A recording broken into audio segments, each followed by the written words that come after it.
Tom Aspinall versus Sergei Pavlovich. Without a doubt, other than John Jones, these two are the best heavyweights alive right now. With that being said, I'm sure a lot of you are going to be surprised to find out this fight, it's not going to be close. Despite both of these guys being the elite of the elite, I don't think it's likely we're going to see a war. I just don't. But let's get into it, starting with Sergei Pavlovich. Now, this guy, he has a very one-track mind when it comes to his fights.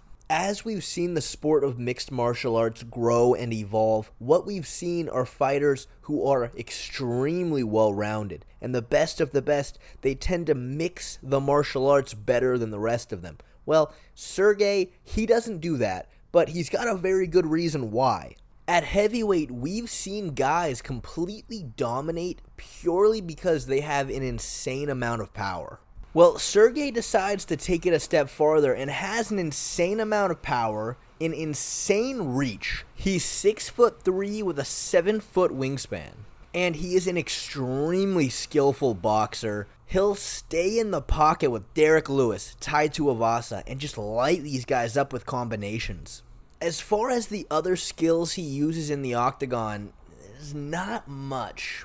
Now, his first ever fight in the UFC, it was against Alistair Overeem back in 2018.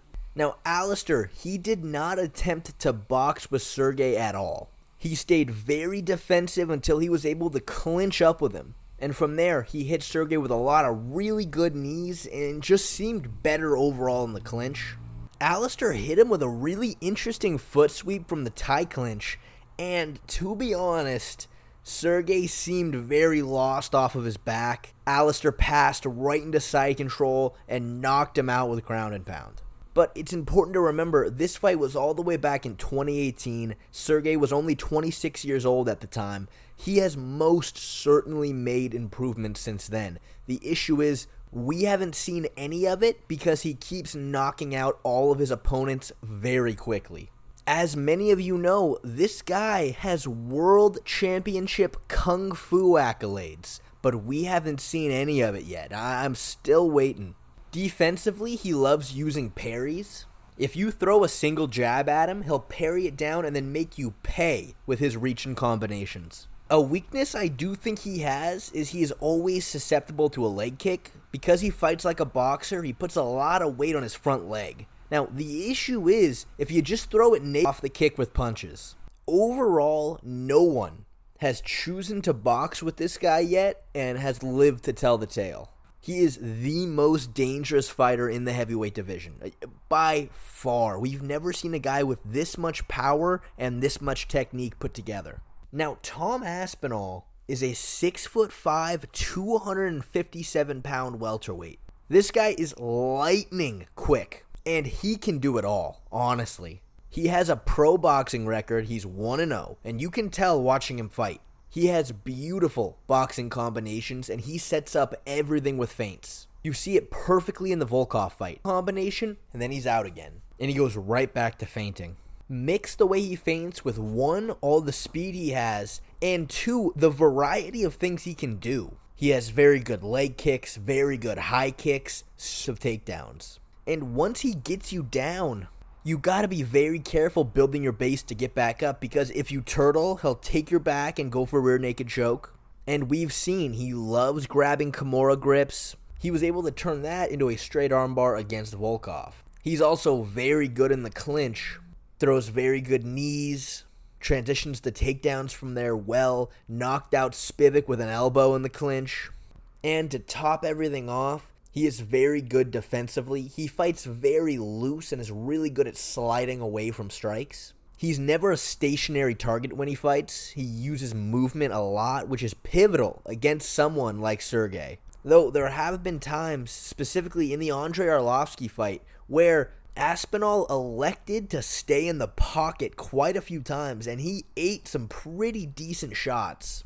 Now, Arlovsky, former UFC heavyweight champion, but he was way past his prime in that fight. I believe he was 42, so I can understand why Tom was more willing to trade shots with him. But if he chooses to do that against somebody like Sergey, that's bad news. All right, With all that being said about both of these fighters, who do I think is going to win, and why do I think it's not going to be close? Well, the reason I don't think it's going to be close is because I think there are two most probable outcomes for this fight.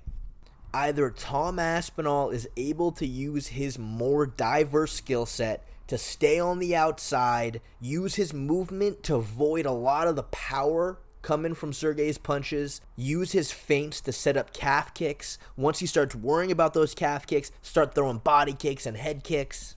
Anytime he's in danger of getting punched, immediately clinch up, throw knees, elbows from there, work to get takedowns, and then look for submissions and ground and pound once it gets to the ground. If he's able to execute that, he'd probably find a finish anytime after the second round.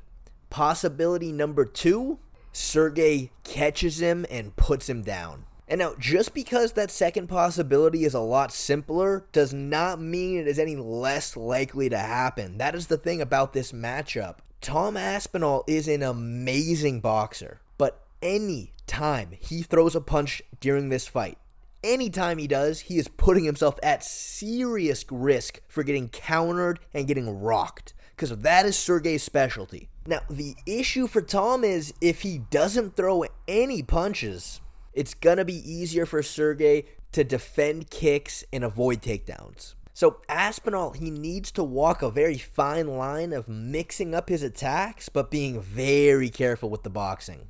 And this fight being on 2 weeks' notice for both of these guys makes it just a little more difficult for both of them. For Tom Aspinall, it would be ideal for him to really get accustomed to the kind of game plan he needs to use against Sergey during an 8-week training camp. He doesn't have that luxury. For Sergey, it's not quite as bad because his bread and butter is already the boxing. It's not quite as vital for him to really polish up in that area. Though not being able to prepare for the most diverse guy in the entire division, it's not ideal, that's for sure.